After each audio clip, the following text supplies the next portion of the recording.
This woman right here has something to teach black women. I have been trying to do my best talking about, trying to find out what men want, men that are out there trying to become high value, trying to become either Blue Henry or Blake Henry or a hit squad, trying to get out there and become the best version of themselves, getting the top 10% of all men, masters of the universe, that kind of thing. And then the top 20% of women who are really tend to be drawn and attracted to that group of men. It's far easier it's far easier to communicate a direct message to a man. As simple as that. It's far easier to do that. It's not crazy to say or to understand it. Some people have said, like Rebecca Lynn Pope, why she no longer match makes for women, because of some of women's unrealistic standards. My computer's running a little slow, guys, so I got to try to get caught up over here. A lot of women's unrealistic standards in today's dating scene. And that really ticked quite a few women off because, it just did. It simply did. It simply did. So instead of going back and forth with a bunch of people that I really don't know, that you don't know, I just say, let's get into it.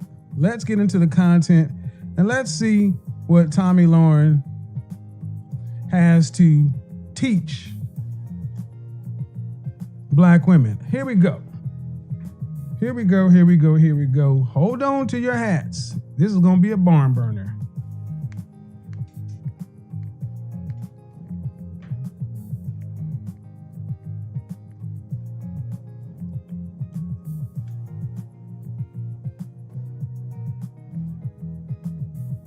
Let's see, can we get her? Is she already talking yet? How we doing tonight, people?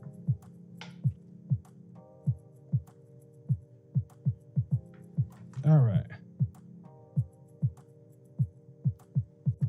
Nope, it's not coming through yet.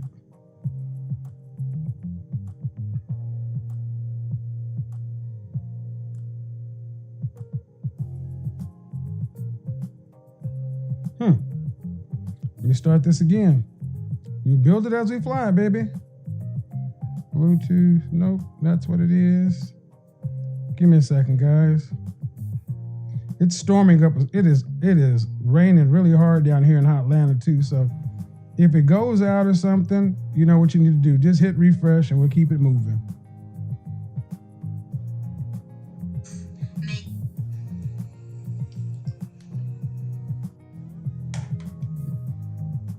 All right. What's up?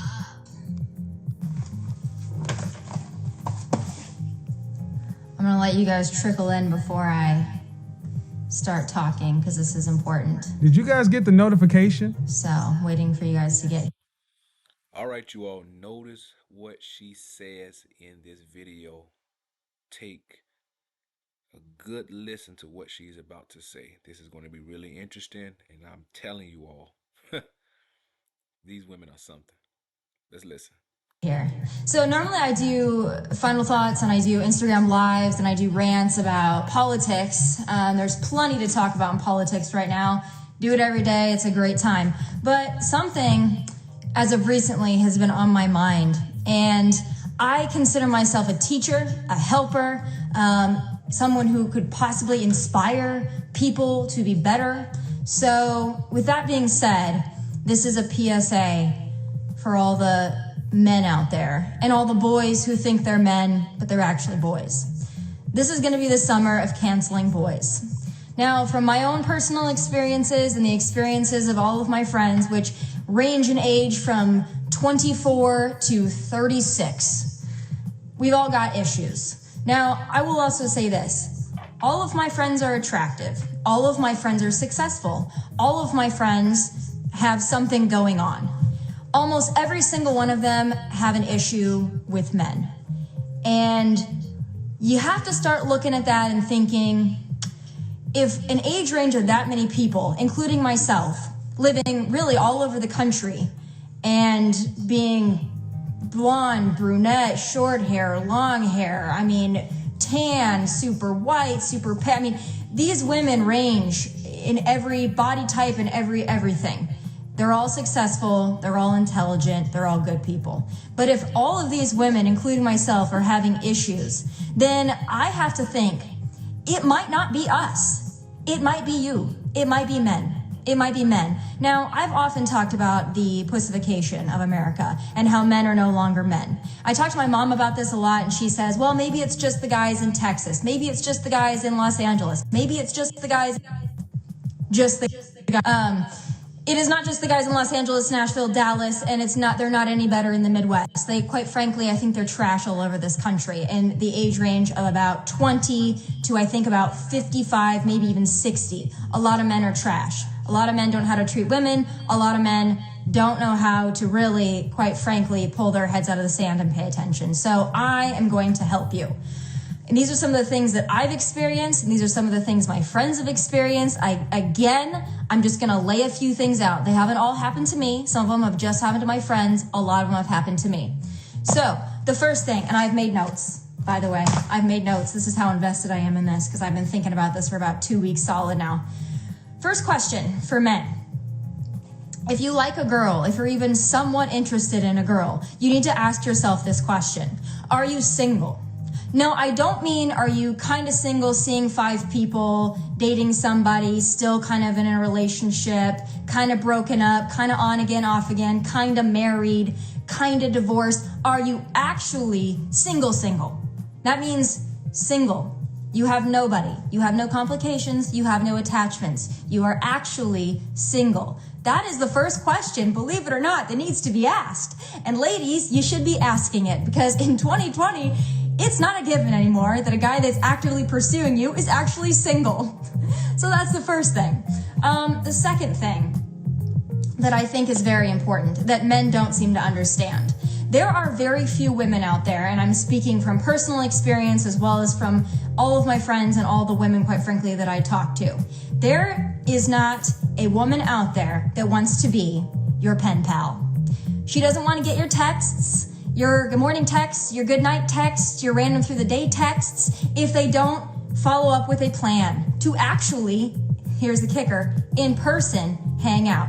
Now, I know what you're saying. Oh, it's COVID. People can't hang out in person. This has not been a 4-month problem. This has been a 5-year problem that I've experienced with men, and my friends have experienced with men. Women do not want a pen pal. We don't want a texting pal. We quite frankly don't care if you text us all day or if you don't text us at all. If you're not going to make a plan to actually see us in person, not interested. And if you do have a woman out there that just wants to be your pen pal, it's probably because she has a boyfriend or a husband or a wife or whatever. We don't want a pen pal. Would that also leads me to my second point? This is gonna be backwards for you guys. Make plans. Make a plan. Do not assume that you can text somebody randomly in the middle of the day, what are you doing? Or text them at midnight or 1 a.m. or 2 a.m. or even just within hours of when you actually want to see them and think that they're going to be available. I personally, once I get home and I take my makeup off and I'm watching TV, I'm no longer interested. So if you didn't make a plan earlier in the day, or better yet, a day or 2 or 3 in advance, I'm not interested. I don't want to hang out anymore because that ship has sailed. Make a plan. I want to hang out with you at this time. It doesn't have to even be a date. I want to see you at this time. Are you free at this time? Or when are you free? I will accommodate my schedule to see you. When are you free? I want to see you. I know it's not rocket science, but men of 2020, it seems like it's pretty difficult for you to figure out. And I'm not a feminist, so please don't take this as a feminist rant. I love men. I think men are great. I think men have failed themselves and they've failed us. And I'm just trying to help you out because I think there are a lot of really great guys out there who need a little help. And I don't think that there are a lot of women that are stepping up and saying these things and not FaceTime me, I swear to God. Quite frankly, I don't think that there are a lot of women that aren't raging feminists that don't look like Lena Dunham. They're saying these things to you. So I'm going to go ahead and say them because they need to be said. I am really so sick of my friends having to deal with trash men. I am tired of dealing with trash men, so I'm going to help you out. make plans. So let's go through these lists again because I know y'all love a list. Number 1, are you single? Number 2, make a plan. Nobody wants a pen pal. We want to actually see you. If not, don't text us because it's a waste of our time and we don't want to see it on our phones. Got it? All right. Next thing, value. Okay? Value. Take that in. Just repeat it to yourself until it makes sense. Okay. If you want to date a girl that has nothing going on, then that's fine. But please do not mix in people like me and my friends who have something going on with your other girls that have nothing going on. And by nothing going on, I mean this. There is no job that is unimportant. There is no job that's not valuable or that's not worthy. It is. But if you want to mix in people like me and people like my friends who are go-getters, who work really hard, who make their own money, who are talented, skilled, ambitious, please don't mix us in with the Tatianas. We don't want to be there. If that's what you want, find them. Please, for the love of God, do not mix us in with them because we don't want to be there. And quite frankly, we take it as an insult if we find out that you are also talking to 5 Tatianas who have nothing going on. People like me and my friends are going to be insulted by that. And there's almost really no coming back from it. So if you want that kind of a girl, the kind of girl who's just kind of happy going through the motions of life, Tommy, not really super ambitious, hasn't really found herself yet, doesn't really have a whole lot going on other than she's pretty, please just go after them. And please do not mix us in. We don't want to be there. I promise you. So value. There's a lot of women out there that I know that are my good friends who have amazing jobs, who work really hard, but who can't seem to find a decent guy, even if they go up in age 5 to 10 to 15 years, because those guys all want to be with 21-year-olds who have nothing going on. It's very unfortunate. I don't think it's going to be fulfilling, but I would say to the men out there, try to maybe find a woman that you can talk to, communicate with, might actually have her shit together, might actually be ambitious and have something going on or want to have something going on. I don't care what she does. She doesn't have to be on TV. She doesn't have to be a PhD. She doesn't have to be a television producer. She doesn't have to own her own company, but be ambitious and have something going on. Those women out there are going to be a lot more fulfilling to you. You're actually going to enjoy your time. And if you actually might want a sustainable and healthy and stable relationship, that's probably the kind of girl you're going to need to find. Not the Tatianas who just want to look cute and post Instagram stories. Now, I don't know, y'all. I don't know. She really dropping. She coming with that heat. She dropping her feelings, what she really think. What are y'all thoughts? Let me know in the comment section below. It's Empowerment Talk. We're going to drop part 2 a little later. But tell me what y'all think about what she is saying. Do you all agree? Do she have a point? Let me know what y'all think. Make sure y'all hit that like and subscribe button. We are out.